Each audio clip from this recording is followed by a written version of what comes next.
Hey everyone, CWD Music Reviews here. I'm CWD and this is going to be a music review of the new Russian Circles album, Guidance. Russian Circles are a post-metal, prog rock, progressive metal band trio, and this is their latest full-length album. I believe their sixth, if I'm counting correctly. I haven't been that familiar with these guys as much as I'd like, but I did hear about them in a sense when one of their members was responsible for some instrumental work on the Chelsea Wolfe album Abyss. So that had me somewhat interested in this project and Russian Circles as a whole, especially since I heard that there was going to be a new album out, and the fact that Kurt Ballou, one of my favorite producers in metal of all time, has made an appearance in production for this project. Which is kind of weird because Kurt is more in the lane of that sludge metal, doom metal, punk rock, stuff that has a lot of density, viscera, and just outright chaos. Sound that normally has these dense walls of distortion and all of that nonsense. So when I heard that Kurt was going to produce this thing, I thought, yeah, I'll give this a try. Maybe I'll definitely give Russian Circles a chance in terms of their back catalog after I enjoy this one. And lo and behold, I did enjoy this one quite a bit. However, it's nowhere near being a highlight by the end of the year, but certainly a highlight for the month of August. This album is about 7 tracks in length, about 40 minutes long. The average track being 5 to 6 minutes in length. So it's pretty lengthy in a sense, albeit I wish it was longer. I do wish that some of the tracks may have been more fleshed out in a way. There's just something about there's being 7 tracks as a whole, the fact that it was this relatively brief, that makes me wish there could have been a lot more done with this thing. Now as far as Kurt's production on this album goes, once again he's proving a lot of consistency in terms of quality with the sound. However, he's not doing this whole dense chaos barn burner thing with this record. He's definitely giving the instrumentals a lot of clarity. They're given quite a bit of oomph to it, but without really burying anything else in the mix. Whether it's a really calm acoustic opening track like Asa, or a really dirty, visceral, really particularly hard-hitting track like Calla, which is my favorite track on the record, Kurt definitely does the sound justice, even if it's not like a High on Fire band or like a Nails or anything of that nature. So what do these instrumentals sound like? Essentially, there's no vocals here given that it is a post-metal type album, kind of a post-rock album. You're pretty much getting sometimes acoustic type sounds as well as really thick and distorted electric guitar sounds. The bass on this album is what it needs to be depending on the composition, especially moments like Mota where it gets all dirty and thick. And the drums are easily one of my favorite things about this record in terms of the performances. When the drums do come in, they do bring a lot of alertness and immediateness to what it is the compositions themselves try to go for. Pretty much there's 2 sides to this project.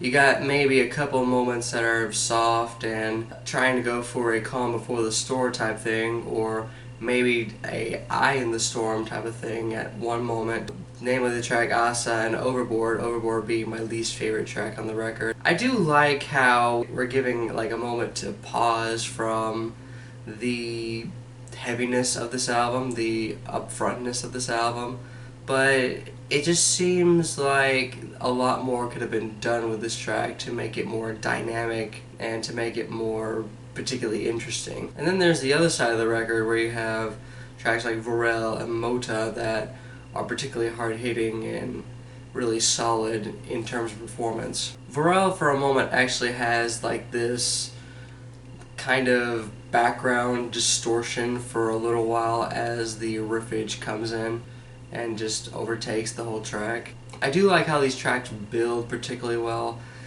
That's definitely an element of post-metal and post-rock that they have mastered at this point of their career.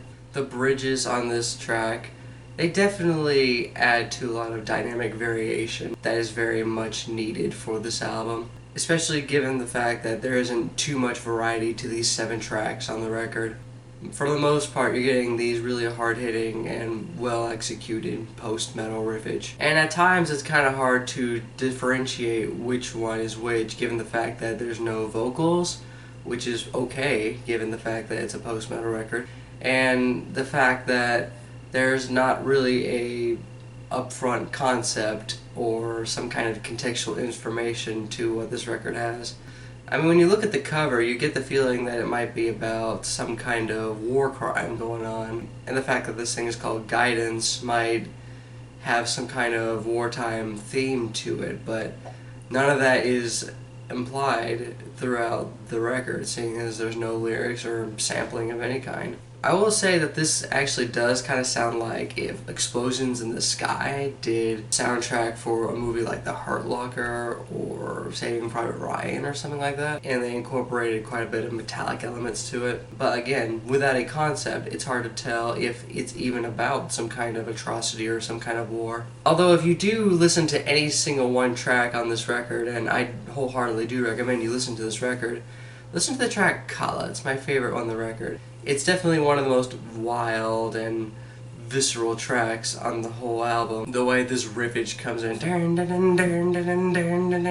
that just get more dense and build over time remarkably well. It really catches my ear in comparison to all the other tracks like Vorel and Mota. I do like how the track Afrika builds particularly well and goes for like a climax for the entirety of this record before it goes into the calm down period of Overboard. Another thing I do want to note about this album that does make me really confused as to why there isn't an upfront concept to this thing is the fact that this thing is just so linear in structure. It actually sounds like just one 40-minute suite that has all these 7 distinct parts, and distinct they are, but I'm not sure why this thing needed to exist in such a fashion. It's well executed, but I'm just left with more questions than answers. Because by the time I listened to the closing track Lisboa, the slow and really hard-hitting and really climactic and dramatic instrumental that pretty much wraps this whole suite in a nice ribbon. I will say that the closing track is pretty fantastic in that it ends the album out particularly well.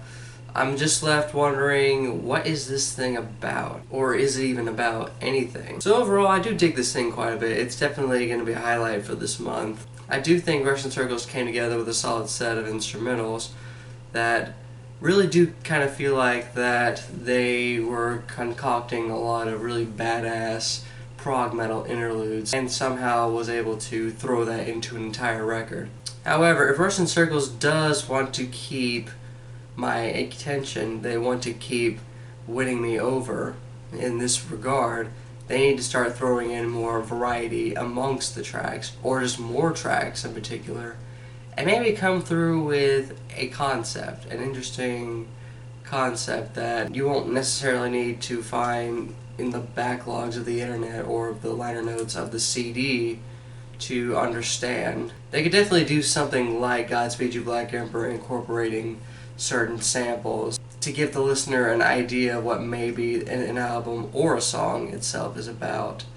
But as of right now, I'm pleased with this thing. I'm definitely going to be looking forward to what they were doing next.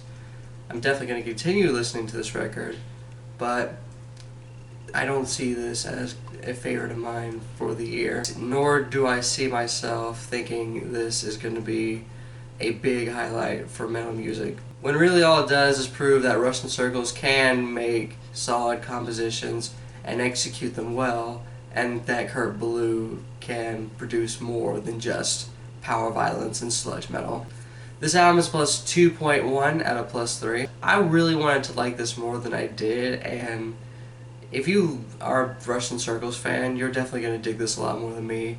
If you're like a big post-metal guy, a big prog metal guy, you're definitely going to dig this thing a lot more than me. I do think that there is a sense of accessibility to this album, and if you're trying to get into Russian Circles, or maybe this sound of post-metal or prog metal in general, then yeah, do definitely check this album out. But if you're giving this album a listen, what'd you think of it? Did you like this album? Did you dislike this album?